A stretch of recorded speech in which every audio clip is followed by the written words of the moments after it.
PSC সংস্কারের দাবিতে রাজধানীর শাহবাগে সড়ক অবরোধ করে বিক্ষোভের পাশাপাশি এই মুহূর্তে টিএসসিতে অবস্থান করছেন শিক্ষার্থীরা। একই দাবিতে সহ প্রশ্নপত্র ফাঁসের জড়িতদের শাস্তির দাবিতে অবস্থান নিয়েছেন বাংলাদেশ কৃষি বিশ্ববিদ্যালয়ের শিক্ষার্থীরাও। বিস্তারিত জানতে যুক্ত আছেন টিএসসি থেকে সহকর্মী তৌহিদুল তারেক ও ময়মনসিংহ থেকে যুক্ত আছেন সহকর্মী হারুনুর রশিদ।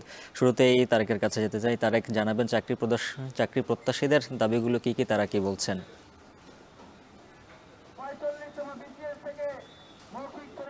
উজ্জ্বল, চাকরি প্রত্যাশীদের আসলে মূল যেই দাবি, তাদের ৮ দফা দাবি তারা এই মুহূর্তে পড়ে শোনাচ্ছেন। তাদের মূল দাবি যে প্রশ্ন ফাঁস সহ ৮ দফা তাদের যে দাবি রয়েছে তারা উল্লেখ করেছেন। তার মধ্যে মূল দাবি হচ্ছে যে পিএসসির সংস্কার করতে হবে। এই পিএসসির সংস্কারের মধ্যে তারা ৮টি পয়েন্ট তুলে ধরেছেন, যার মধ্যে অন্যতম ৪৬তম বিসিএস লিখিত পরীক্ষার পূর্বে প্রশ্ন ফাঁসে জড়িতদের বহিষ্কার ও শাস্তির ব্যবস্থা করতে হবে। একই সাথে ভবিষ্যতে ৪৬তম বিসিএস বাতিলের কোনো সম্ভাবনা তৈরি হবে না, এ মর্মে নিশ্চয়তা দিতে হবে। ২ নম্বর তাদের যে দাবিটি তা হলো ৪৫তম বিসিএস থেকে ভাইবার নাম্বার ১০০ করতে হবে, প্রিলি লিখিত ও ভাইবার মার্কস প্রকাশ করতে হবে এবং লিখিত পরীক্ষার ন্যূনতম ২ মাস আগে রুটিন ঘোষণা করতে হবে। ৩ নম্বর যে দাবিটি রয়েছে, প্রত্যেকটি বিসিএস এর সুনির্দিষ্ট রোডম্যাপ প্রকাশ করতে হবে। জুলাই মাসের ভেতরে ৪৪তম বিসিএস এর রেজাল্ট নিয়ে ভাইবা শেষ করে ৪৬তম বিসিএস এ আয়োজন করতে হবে। এই সহ আরো ৮টি দাবি রয়েছে। আপনারা জানেন যে গেল ২৩ তারিখ থেকে এখানে আসলে চাকরি প্রত্যাশীরা অনশন করছিলেন গেল ৪ দিন ধরে, কিন্তু তাদের এই দাবি নিয়ে আসলে কর্তৃপক্ষের কাছ থেকে কোনো ধরনের উত্তর না পাওয়ার কারণে আজকের এই কার্যক্রম। শুরুতে তারা আসলে শাহবাগের যে মোড় রয়েছে সেখানে তারা সড়ক অবরোধ করেছিলেন, কিন্তু এর বেশ কিছুক্ষণ পরই আসলে তাদের প্রতিনিধি দলের সাথে উপদেষ্টা আসিফ মাহমুদ, সজীব ভুইয়া এবং পিএসসির যে চেয়ারম্যান রয়েছে তাদের একটা মিটিংয়ের খবর আমরা জানতে পেরেছি।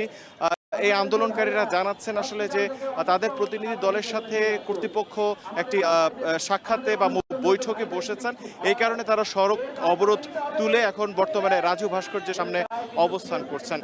তাদের আসলে মূল যে দাবিটা তারা বারবার তাদের স্লোগানের মাধ্যমে তুলে ধরার চেষ্টা করছেন যে জুলাই আন্দোলনের যে পেছনের যে পটভূমি, সেই পটভূমি সরকার এখনো সেটা প্রতিষ্ঠিত করতে পারেনি। তারা আশা করছেন যে খুব দ্রুত সেই পটভূমি, সেই চেতনা দ্রুতই সরকার প্রতিষ্ঠিত করতে পারবে।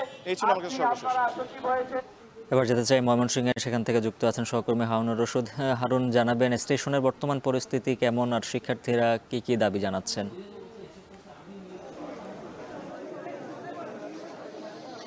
উজ্জ্বল, আজকে দ্বিতীয় দিনের মতো বাংলাদেশ কৃষি বিশ্ববিদ্যালয়ের জব্বারের মোড় এলাকায় রেল লাইন অবরোধ করে বিক্ষোভ করছে বাংলাদেশ কৃষি বিশ্ববিদ্যালয়ের শিক্ষার্থীরা। তাদের দাবি হচ্ছে পিএসসির সংস্কার এবং পিএসসির প্রশ্ন পাশে যারা জড়িত রয়েছে তাদের দৃষ্টান্তমূলক শাস্তি। এই দুটি দাবিতেই কিন্তু বাংলাদেশ কৃষি বিশ্ববিদ্যালয়ের শিক্ষার্থীরা আজকেও বিক্ষোভ মিছিল করেছে ক্যাম্পাসে, এবং বিক্ষোভ মিছিলের পর কিন্তু ঢাকা ময়মনসিংহ যে রেলপথ রয়েছে সেই রেলপথে কিন্তু অবরোধ করছে, এবং তারা যে দাবি করছেন সেই দাবি পূরণ না হওয়া পর্যন্ত কিন্তু তারা তাদের যে আন্দোলন কর্মসূচি চালিয়ে যাবেন। এবং আমরা দেখছি যে আজকে বিশ্ববিদ্যালয়ের কিছুক্ষণ আগে বিশ্ববিদ্যালয়ের প্রক্টর এবং শিক্ষক নেতারা কিন্তু এসেছেন এবং এসে শিক্ষার্থীদের সাথে কথা বলেছেন, এবং তারা অনুরোধ করেছেন যেন এই রেলপথ যে অবরোধ সেই রেলপথ অবরোধ যেন তুলে নেওয়া হয়। কিন্তু শিক্ষার্থীরা তাদের দাবির প্রতি অনড় রয়েছেন। তারা যেটি বলছেন, পিএসসির সংস্কার এবং প্রশ্নফাঁসে জড়িতদের বিচারের বিষয়ে সুস্পষ্ট কোনো ঘোষণা আসা না পর্যন্ত, অর্থাৎ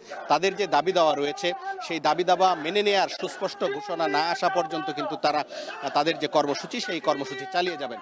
এবং আজকে প্রায় ১ ঘন্টারও বেশি সময় ধরে কিন্তু এই ঢাকা ময়মনসিংহ রেলপথ ট্রেন চলাচল বন্ধ রয়েছে এই শিক্ষার্থীদের অবরোধের কারণে। আমরা খবর নিয়েছি ময়মনসিংহ রেল স্টেশনে জামালপুর থেকে ছেড়ে আসা অগ্নিবীণা যে ট্রেন, যেটি ঢাকার উদ্দেশ্যে যাওয়ার কথা রয়েছে, সেটি প্রায় আধ ঘন্টারও বেশি সময় ধরে ময়মনসিংহ রেল স্টেশনে অপেক্ষা করছে। এবং রেলওয়ে স্টেশন সুপারিনটেন্ডেন্ট আমাদের জানিয়েছেন যে এই অবরোধ তুলে না নেওয়া পর্যন্ত কিন্তু ট্রেন আর ময়মনসিংহ রেল স্টেশন ছেড়ে এদিকে আসবে না।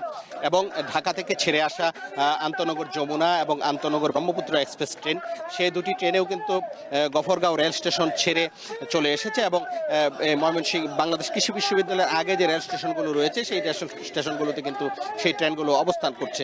এবং এই অবরোধের কারণে কিন্তু যারা ট্রেনে চলাচল করছেন তারা বেশ দুর্ভোগের মধ্যে পড়েছেন এবং দীর্ঘক্ষণ যাবৎ অপেক্ষা করছেন, কিন্তু এখন পর্যন্ত এই অবরোধ তুলে না নেওয়ার কারণে কিন্তু ট্রেন চলাচল সেটি কিন্তু এখনো স্বাভাবিক হয়নি। তবে শিক্ষার্থীরা যেটি বলছেন, তারা যে দাবিতে আন্দোলন করছেন এই দাবি সম্পূর্ণভাবে না মেনে নেওয়া পর্যন্ত কিন্তু তাদের যে আন্দোলন কর্মসূচি সেটি চলবে। এবং আজকে যতক্ষণ পর্যন্ত তাদের দাবি না মেনে নিয়ে এখানে ঘোষণা না দেওয়া হবে, তাদের দাবি মেনে নেওয়া হয়েছে, ঘোষণা দিলেই কিন্তু এই অবরোধ তারা তুলে নেবেন বলে আমাদেরকে জানিয়েছেন। তো এই ছিল আমার কাছে ময়মনসিংহের বাংলাদেশ কৃষি বিশ্ববিদ্যালয়ের জব্বারের মোড় থেকে সর্বশেষ।